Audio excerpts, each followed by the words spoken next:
Class 10th science chapter 1 रासायनिक अभिक्रियाएं एवं समीकरण पार्ट 3।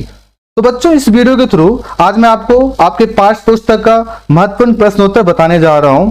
प्रश्न 1, COS का समान नाम लिखिए। उत्तर चूना पत्थर। अगर आपसे पूछा जाए कि CO का समान नाम लिखिए तो इसका उत्तर होगा चूना पत्थर। Next question, sodium hydrogen carbonate antacid का एक मुख्य संघटक क्यों होता है? तो इसका उत्तर आपको लिखना है क्योंकि सोडियम हाइड्रोजन कार्बोनेट एक क्षारीय पदार्थ है, यह एसिड को उदासीन कर देता है। तो इसका आंसर आप ऐसे भी लिख सकते हैं, सोडियम हाइड्रोजन कार्बोनेट एक क्षारीय पदार्थ है, यह एसिड को उदासीन कर देता है। क्या कर देता है? उदासीन कर देता है। नेक्स्ट क्वेश्चन, रासायनिक अभिक्रिया में अभिकारक और उत्पादों को किन किन भौतिक अवस्थाओं में दर्शाया जाता है? तो इसका उत्तर होगा ठोस, द्रव, गैस और जलीय विलयन के रूप में।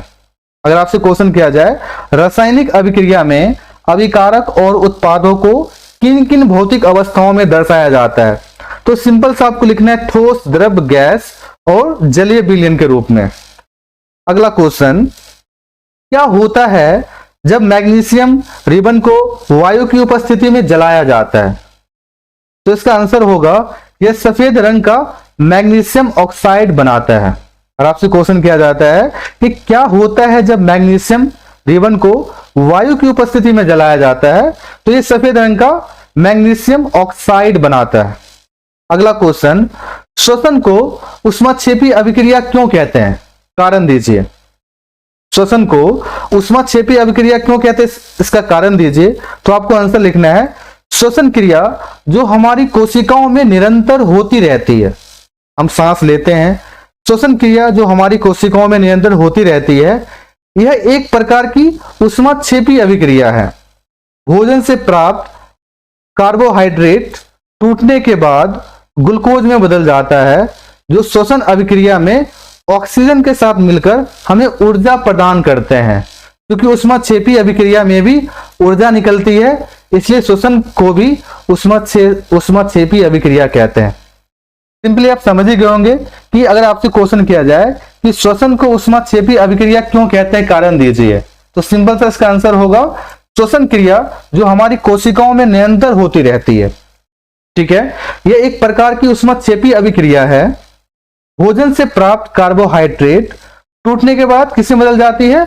ग्लूकोज में बदल जाता है, जो श्वसन अभिक्रिया में ऑक्सीजन के साथ मिलकर हमें क्या देती है? हमें ऊर्जा प्रदान करती है। क्योंकि ऊष्माक्षेपी अभिक्रिया में भी ऊर्जा निकलती है, इसलिए श्वसन को भी क्या कहा जाता है? ऊष्माक्षेपी अभिक्रिया कहते हैं। अब समझते हैं नेक्स्ट क्वेश्चन। अगला क्वेश्चन है, उस अभिक्रिया का नाम बताएं जिसमें दो या दो से अधिक अभिकारक मिलकर एकल उत्पाद बनाते हैं। इस अभिक्रिया का एक संतुलित समीकरण लिखिए। तो इसका आंसर होगा संयोजन अभिक्रिया, क्योंकि संयोजन अभिक्रिया में दो या दो से अधिक अभिकारक मिलकर क्या बनाते हैं? एकल उत्पाद बनाते हैं। तो इसका आप एक संतुलित समीकरण लिख सकते हैं, C+O2 क्या हो गया? CO2। अगला क्वेश्चन समझते हैं, वसायुक्त अथवा तैलीय खाद्य सामग्री को लंबे समय तक रखने के लिए पैकिंग थैली में कौन सी गैस से युक्त किया जाता है, यानी कौन सा गैस डाला जाता है और क्यों? आपके मन में क्वेश्चन होगा कि आप कोई भी चिप्स खाते हैं या कुरकुरे खाते हैं तो उसमें आपको मतलब वो फूला हुआ नजर आता है, उसमें कोई ना कोई गैस डाला होता है। अब उसमें ऐसा कौन सा गैस होता है कि उस चीज को खराब नहीं करता है? अगर उसी पैकेट को अगर आप फाड़ के रख देते हैं घर में, तो वो कुछ टाइम में, एक दिन दो दिन में वो धीरे धीरे खराब होने लग जाता है या नरम हो जाता है। तो क्वेश्चन दोबारा समझते हैं कि वसायुक्त अथवा तैलीय खाद्य सामग्री को लंबे समय तक रखने के लिए पैकिंग थैली में कौन सी गैस से युक्त किया जाता है, यानी कौन सा गैस डाला जाता है और क्यों? तो इसका आंसर सिंपल आपको लिखना है, थैली से ऑक्सीजन को हटाकर नाइट्रोजन युक्त किया जाता है, यानी नाइट्रोजन डाला जाता है। इससे उपचयन की संभावना खत्म हो जाती है और थैली में रखे पदार्थ विकृत गंधित नहीं होते हैं।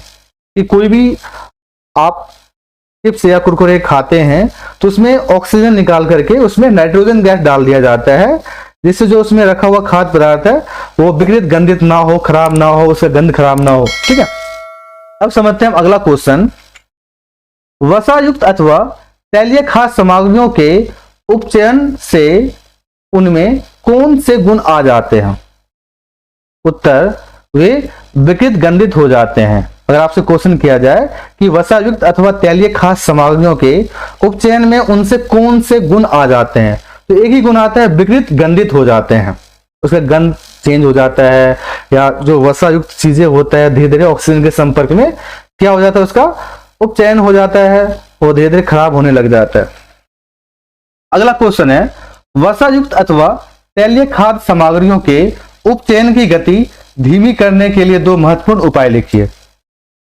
तो इसका आंसर होगा, वायुरोधी बर्तन में रखने से उपचयन की गति हो जाती है, और दूसरा, थैली से ऑक्सीजन को हटाकर नाइट्रोजन युक्त करने से उपचयन की संभावना खत्म हो जाती है। सिंपल सा, आप अपने घर में कोई भी खाद्य सामग्री लाते हैं, या कोई आपने कोई नमकीन हो या कोई भी चीजें ऐसा हो, उसे क्या करते हैं, उसे कोई डब्बा में या पन्नी में बंद करके रखते हैं, जिससे वो ऑक्सीजन के कम संपर्क में रहे, जिससे क्या होता है, वो उपचयन की गति बहुत ही कम हो जाता है, जिससे वो धीरे धीरे खराब होता है। अगर आप पन्नी खोल के नमकीन या कोई भी चीजें आप रख देते हैं, तो वो एक दिन 2 दिन में ही वो मतलब पूरा आपका नॉर्मल हो जाता है, और वो आपको खाने में सही लगता नहीं है, मजा नहीं आता है, और चीजें विकृत गंधिता हो जाती है, इसका टेस्ट भी चेंज हो जाता है। तो पहला उत्तर होगा आपको, वायुरोधी बर्तन में रखने से उपचयन की गति कम हो जाती है। दूसरा, थैली में से ऑक्सीजन को हटाकर नाइट्रोजन गैस डालने से उसकी संभावना बिल्कुल खत्म हो जाती है उपचयन की। अब अगला क्वेश्चन समझते हैं। उस अभिक्रिया का नाम लिखिए जिनमें अभिकारकों के बीच आयनों का आदान प्रदान होता है। उत्तर, द्विविस्थापन अभिक्रिया, क्योंकि द्विविस्थापन अभिक्रिया में ही क्या होता है, आयनों का आदान प्रदान होता है। अगर आपसे क्वेश्चन किया जाए कि उस अभिक्रिया का नाम लिखिए जिनमें अभिकारकों के बीच आयनों का आदान प्रदान होता है, इसका आंसर होगा द्विविस्थापन अभिक्रिया। अब अगला क्वेश्चन समझते हैं, रासायनिक अभिक्रिया किसे कहते हैं? रासायनिक अभिक्रिया किसे कहते हैं? उत्तर, ऐसी परिक्रियाएं जिनमें नए गुणों वाले पदार्थ का निर्माण होता है रासायनिक अभिक्रिया कहलाती है।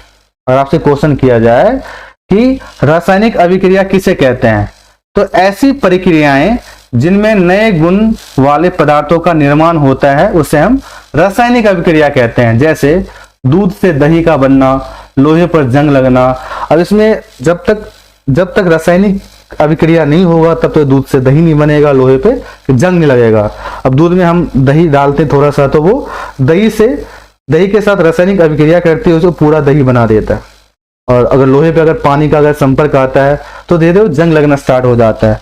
अब अगला क्वेश्चन है, रासायनिक समीकरण किसे कहते हैं?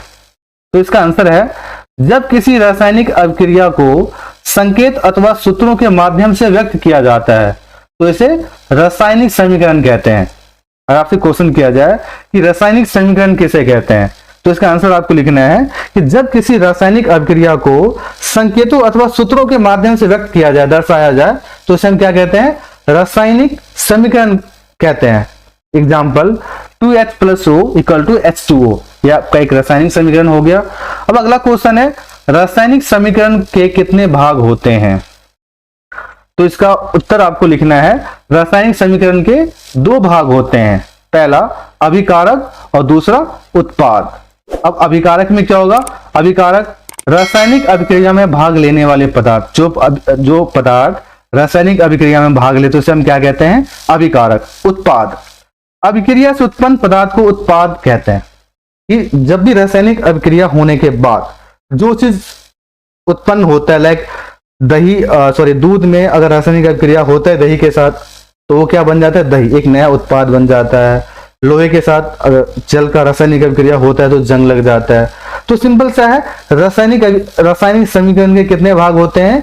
तो रासायनिक समीकरण के 2 भाग होते हैं, पहला अभिकारक, दूसरा उत्पाद। अब अभिकारक में आपको लिखना है कि अभिकारक रासायनिक अभिक्रिया में भाग लेने वाले पदार्थ को अभिकारक कहते हैं। उत्पाद में आपको लिखना है अभिक्रिया से उत्पन्न पदार्थ को उत्पाद कहते हैं। उदाहरण, C+O2 क्या हो गया आपका? CO2। C+O2 हो गया आपका अभिकारक, यानी दो मतलब इसमें रासायनिक अभिक्रिया हो रहा है और इससे जो उत्पाद बना उसे हम कहते हैं CO2। ठीक है, अब हम समझते हैं अगला क्वेश्चन। अगला क्वेश्चन है असंतुलित रासायनिक समीकरण किसे कहते हैं।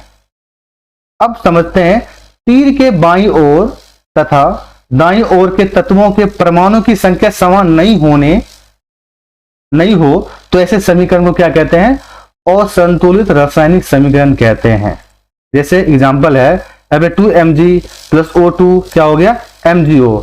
यहाँ पे क्या है कि परमाणु की संख्या तीर के बाईं ओर और दाईं ओर समान नहीं है। तो अगर आपसे क्वेश्चन किया जाए कि असंतुलित रासायनिक समीकरण किसे कहते हैं, जो संतुलित ना हो, सिंपल सा बात है, अगर एक साइड 2 है एक साइड 4 है तो संतुलित नहीं है।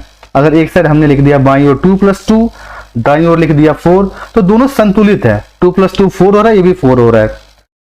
तो अगर आपसे क्वेश्चन पूछा जाए कि असंतुलित रासायनिक समीकरण किसे कहते हैं, तो आपको सिंपल सा आंसर लिखना है कि तीर के बाईं ओर और तीर के दाईं ओर तत्वों के परमाणु की संख्या समान नहीं हो तो उसे हम क्या कहते हैं, ऐसे समीकरण को असंतुलित रासायनिक समीकरण कहते हैं। एग्जाम्पल में आप लिख सकते हैं 2Mg + O2 क्या हो गया, MgO, तत्व अभिकारक उत्पाद।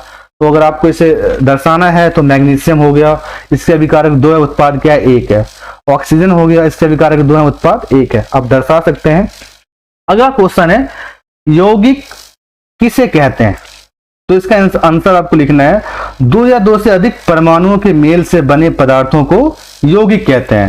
यानी यौगिक किसे कहते हैं, जिसमें 2 या 2 से अधिक परमाणुओं के मिलने से जो पदार्थ बनता है उसे हम यौगिक कहते हैं, एवं ये हमेशा निश्चित अनुपात में होते हैं, जैसे H2O, H2SO4, CuSO4 and AlO3 इत्यादि। इसे हम क्या कहते हैं, यौगिक।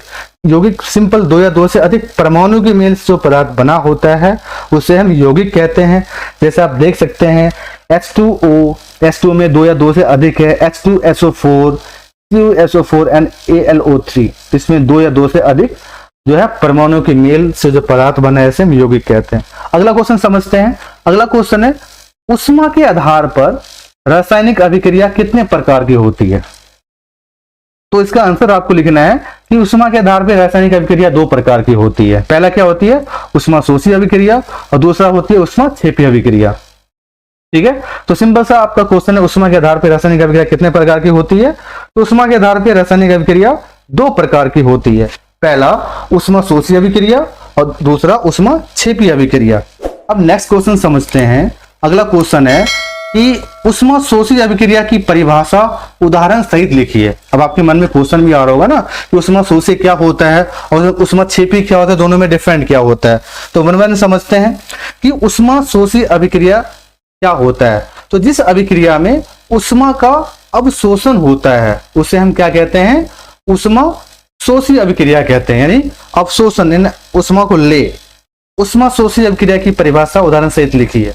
तो सिंपल सा आपको आंसर लिखना है कि जिस अभिक्रिया में ऊष्मा का अवशोषण होता हो, यानी कि अपने अंदर ऊष्मा को लेता हो, उसे हम ऊष्मा शोषी अभिक्रिया कहते हैं। जैसे N+O2, तो ये क्या हो गया, NO2 हो गया, ऊष्मा को अपने अंदर लिया। इस अभिक्रिया में ऊष्मा का क्या हो रहा है, अवशोषण हो रहा है। अब अगला क्वेश्चन समझते हैं कि ऊष्मा क्षेपी अभिक्रिया क्या है। एक एग्जाम्पल भी समझेंगे कि जिस अभिक्रिया में ऊष्मा निकलती है उसे हम क्या कहते हैं, ऊष्मा क्षेपी अभिक्रिया कहते हैं। जैसे C+O2 क्या हो गया, CO2, इसमें ऊष्मा निकल रही है। सिंपल अगर आपको डिफरेंस बताने के लिए बोला जाए कि ऊष्मा शोषी और ऊष्मा क्षेपी में क्या अंतर है, तो ऊष्मा शोषी जिस अभिक्रिया में क्या करता है, ऊष्मा को अवशोषण किया जाता है, ग्रहण किया जाता है, उसे ऊष्मा शोषी कहते हैं। ऊष्मा क्षेपी, और जिस अभिक्रिया में ऊष्मा को निकाला जाता है उसे हम ऊष्मा क्षेपी कहते हैं। अब अगला क्वेश्चन समझते हैं। अगला क्वेश्चन है संयोजन अभिक्रिया से आप क्या समझते हैं। तो पहले हम संयोजन अभिक्रिया समझते हैं कि ऐसी अभिक्रिया यानी वे अभिक्रियाएं जिनमें 2 या 2 से अधिक पदार्थ मिलकर एक नया पदार्थ बनाते हैं उन्हें हम क्या कहते हैं, संयोजन अभिक्रिया कहते हैं। सिंपल सा आपको क्वेश्चन से समझ में आ रहा है जो लिखा है संयोजन। संयोजन का मतलब होता है 2 पदार्थ मिलना। तो संयोजन अभिक्रिया से आप क्या समझते हैं, तो इसका आंसर है आधा क्वेश्चन में ही छिपा हुआ है, संयोजन। यानी आपको लिखना है कि वे अभिक्रियाएं जिनमें 2 या 2 से अधिक पदार्थ मिलकर एक नया पदार्थ बनाते हैं उसे हम क्या कहते हैं, संयोजन अभिक्रिया कहते हैं। उदाहरण 2Mg + O2 क्या हो गया 2MgO। यानी इस अभिक्रिया में मैग्नीशियम एवं ऑक्सीजन मिलकर अभिक्रिया करते हैं और एक नया पदार्थ क्या बनाता है, मैग्नीशियम ऑक्साइड बनाते हैं। अब अगला क्वेश्चन समझते हैं, उपचयन और अपचयन में अंतर स्पष्ट कीजिए। तो कभी कभी मन में डाउट आता है कि भाई उपचयन अपचयन सुनने में जैसे लग रहा है दोनों का मीनिंग क्या होगा। तो इसका आंसर समझते हैं। उपचयन और अपचयन एक दूसरे की पूरक अभिक्रियाएं हैं। जैसे उपचयन में ऑक्सीजन की वृद्धि होती है, उपचयन में क्या होती है, ऑक्सीजन की वृद्धि होती है, और अपचयन में क्या होता है, ऑक्सीजन का ह्रास होता है। सिंपल सा डिफरेंट है। उपचयन में क्या होता है, ऑक्सीजन की वृद्धि होती है, ऑक्सीजन बढ़ती है, और अपचयन में इसका उल्टा हो गया कि ऑक्सीजन का ह्रास होता है। अगर आपसे क्वेश्चन किया जाए कि उपचयन और अपचयन में अंतर स्पष्ट कीजिए, तो सिंपल सा आपको लिखना है कि उपचयन और अपचयन एक दूसरे की पूरक अभिक्रियाएं हैं। उपचयन में ऑक्सीजन की वृद्धि होती है और अपचयन में ऑक्सीजन का ह्रास होता है। अगर आप आधा भी लिखते हैं कि उपचयन में ऑक्सीजन की वृद्धि होती है और अपचयन में ऑक्सीजन का ह्रास होता है, तो आपको नंबर मिल जाएगा। अब अगला क्वेश्चन समझते हैं। एक भूरे रंग का चमकदार तत्व X को वायु की उपस्थिति में गर्म करने पर वो काले रंग का हो जाता है। पहला, इस तत्व X एवं उस काले रंग के यौगिक का नाम बताइए। दूसरा, इस अभिक्रिया का समग्र समीकरण लिखिए। तो इसका उत्तर तत्व X क्या होगा, कॉपर, और काला रंग का यौगिक कॉपर ऑक्साइड। ठीक है, और इसका हम अभिक्रिया लिखते हैं। ये आपका होगा 2Cu + O2 और ये हो गया आपका 2Cu। ठीक है, अब अगला क्वेश्चन समझते हैं। संक्षारण क्या है? धातु को संक्षारित होने से बचाने के लिए 3 विधियों का नाम लिखें। तो पहले हम समझेंगे संक्षारण। आगे संक्षारण शब्द क्या है, इसका मीनिंग क्या है, संक्षारण क्या है। तो इसको हम समझते हैं सरल भाषा में कि खुली वायु या नम वायु जल में संपर्क में किसी धातु की सतह पर आती है तो इसकी सतह पर वायु धातु से अभिक्रिया कर एक पदार्थ बना लेती है, जिसमें या जिससे धातु का क्षय होने लगता है। इस परिघटना को संक्षारण कहते हैं। जैसे आपने लोहे को देखा होगा, लोहे का दरवाजा होता है, गेट होता है, सिंपल सा होता है दरवाजा, गेट पे पानी का संपर्क आता ही है, जब उससे पानी पड़ता है तो क्या होता है, तो वो जल से अभिक्रिया करके जो लोहा होता है एक नया पदार्थ बना लेता है, जो कि जंग का एक रूप ले लेता है, और जंग बन करके लोहे से वो कई परतों में वो निकलता रहता है, जिससे वो लोहे का ह्रास होता है, धीरे धीरे वो चीजें तो गेट कमजोर हो जाता है। तो सिंपल आपको समझना है संक्षारण क्या है, यानी खुली वायु या नम वायु जहां पे नमी हो, जल के संपर्क में किसी धातु की सतह पर आती है तो उसकी सतह पर वायु धातु से क्या करती है, अभिक्रिया करती है और एक पदार्थ बना लेता है, जिससे धातु का क्या क्षय होने लगता है। इस परिघटना को क्या कहते हैं, संक्षारण कहते हैं। धातु को संचारित से बचाने के लिए 3 विधियां लिखना है। पहला, जस्तीकरण करके, दूसरा पेंट करके, तीसरा तेल या ग्रीस लगा के। तो आपने अपने घर में देखा होगा कि कुछ चीजों का जस्तीकरण किया जाता है कि लोहे वगैरह में, जैसे गेट वगैरह में क्या करते हैं, पेंट करते हैं जिससे उसमें जंग ना लगे, या कुछ ऐसी चीजें हैं जिसमें तेल या ग्रीस लगाया जाता है, साइकिल वाली चीजों में या मोटरसाइकिल या जैसे वाहन वाली चीजें होती है उसमें ग्रीस लगाया जाता है कि उसका संचारण ना हो, उससे बचा जाए। अब अगला क्वेश्चन समझते हैं। रासायनिक समीकरण को क्यों संतुलित किया जाता है? आप बार बार आप रासायनिक समीकरण देखते होंगे, संतुलित करो तो आपके मन में एक क्वेश्चन आया होगा कि भाई इसमें हम ऐसे भी लिख सकते हैं, संतुलित करना क्यों जरूरी है?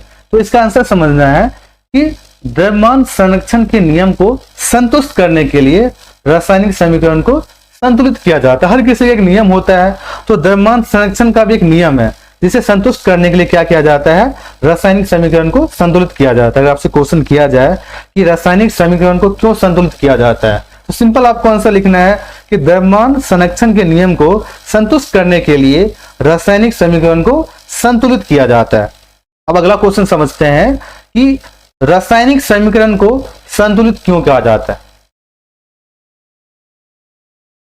तो मतलब एक ही क्वेश्चन बार बार रिपीट हो गया है, इसका आंसर मैंने आपको बताया दिया है कि द्रव्यमान संरक्षण के नियम को संतुलित करने के लिए रासायनिक समीकरण को संतुलित किया जाता है। सॉरी। एंड अब चलते हैं अगले क्वेश्चन पे। वायु में जलने से पहले मैग्नीशियम रिबन को साफ क्यों किया जाता है? स्टार्टिंग में मैंने एक क्वेश्चन बताया था, तो इसको समझते हैं दोबारा कि वायु में जलने से पहले मैग्नीशियम रिबन को साफ इसलिए किया जाता है ताकि उसके ऊपरी सतह से धूल कण हट जाए, जिससे इसकी सतह प्रत्यक्ष रूप से वायु के संपर्क में आ सके। अब मान लीजिए कोई मैग्नीशियम रिबन है, इसमें बहुत सारे धूल कण है, तो डायरेक्टली वो वायु के संपर्क में आएगा नहीं, तो सही से जल नहीं पाएगा। तो इसलिए सिंपल सा आंसर है, अगर आपसे क्वेश्चन किया जाता है कि वायु में जलने से पहले मैग्नीशियम रिबन को साफ क्यों किया जाता है, सिंपल आपको लिखना है कि वायु में जलने से पहले मैग्नीशियम रिबन को साफ इसलिए किया जाता है ताकि उसके ऊपरी सतह से धूल कण हट जाए, जिससे इसकी सतह प्रत्यक्ष रूप से वायु के संपर्क में आ सके और ये जल्दी जल सके। अगला क्वेश्चन समझते हैं, उस अभिक्रिया का नाम बताएं जिसमें किसी पदार्थ से ऑक्सीजन निष्कासित होती है। यानी उस अभिक्रिया का नाम बताएं जिसमें किसी पदार्थ में ऑक्सीजन निष्कासित होती है, तो वो अभिक्रिया क्या है? अवकरण अभिक्रिया। अब अगला क्वेश्चन समझते हैं, तापीय वियोजन क्या है, इसका एक उदाहरण दीजिए। तो ऐसी अभिक्रिया जिसमें गर्म करने पर कोई पदार्थ दो या दो से अधिक पदार्थों में विघटित हो जाता है, तो उसे हम क्या कहते हैं? तापीय वियोजन कहते हैं। अगर आपसे क्वेश्चन किया जाता है कि तापीय वियोजन क्या है, तो ऐसी अभिक्रिया जिसे गर्म करने पर कोई पदार्थ दो या दो से अधिक पदार्थों में विघटित हो जाता है, परिवर्तित हो जाता है, तो उसे हम कहते हैं तापीय वियोजन कहते हैं। उदाहरण समझते हैं, कैल्शियम कार्बोनेट गर्म करने पर कैल्शियम ऑक्साइड तथा कार्बन डाइऑक्साइड में विघटित हो जाता है। इसका आंसर क्या है कि कैल्शियम कार्बोनेट को गर्म करने पे क्या होता है? कैल्शियम ऑक्साइड और क्या कार्बन डाइऑक्साइड विघटित हो जाता है, वो अलग अलग हो जाता है। तो ये तापीय वियोजन हो गया। आई होप आपको हमारी वीडियो पसंद आया होगा, और अगर आपको हमारे सारे पार्ट्स देखना है, लाइक मैंने ये जो चैप्टर फर्स्ट है रासायनिक अभिक्रिया एवं समीकरण, मैंने इसको 3 पार्ट में बनाया है। एक ही पार्ट में वीडियो को ज्यादा ही लंबा हो जाता है, तो पार्ट 1, पार्ट 2, पार्ट 3 तीनों का लिंक मैं डिस्क्रिप्शन बॉक्स में दे दूंगा। आप तीनों वीडियो को पार्ट 1, पार्ट 2, पार्ट 3 वन में देख लेंगे तो पूरा चैप्टर आपको समझ में आ जाएगा और आप अच्छा नंबर ला सकते हैं। तो बच्चों, अब हम मिलते हैं एक नेक्स्ट वीडियो में, नए चैप्टर 2 हम समझेंगे, उसके ऊपर वीडियो आपको मिल जाएगा और लिंक को डिस्क्रिप्शन बॉक्स में दे दिया जाएगा। ओके फ्रेंड्स, तो बच्चों आपको हमारी वीडियो पसंद आए तो प्लीज़ वीडियो को लाइक कर दीजिए, चैनल को सब्सक्राइब कर दीजिए और आप बेल आइकन को आप अभी दबा दें, जिससे आपको हमारी लेटेस्ट वीडियो मिलता रहेगा। तो चलिए मिलते हैं इस वीडियो के सेकंड पार्ट में, क्वेश्चन आंसर हम पढ़ेंगे। तब तक के लिए जय हिंद, जय भारत।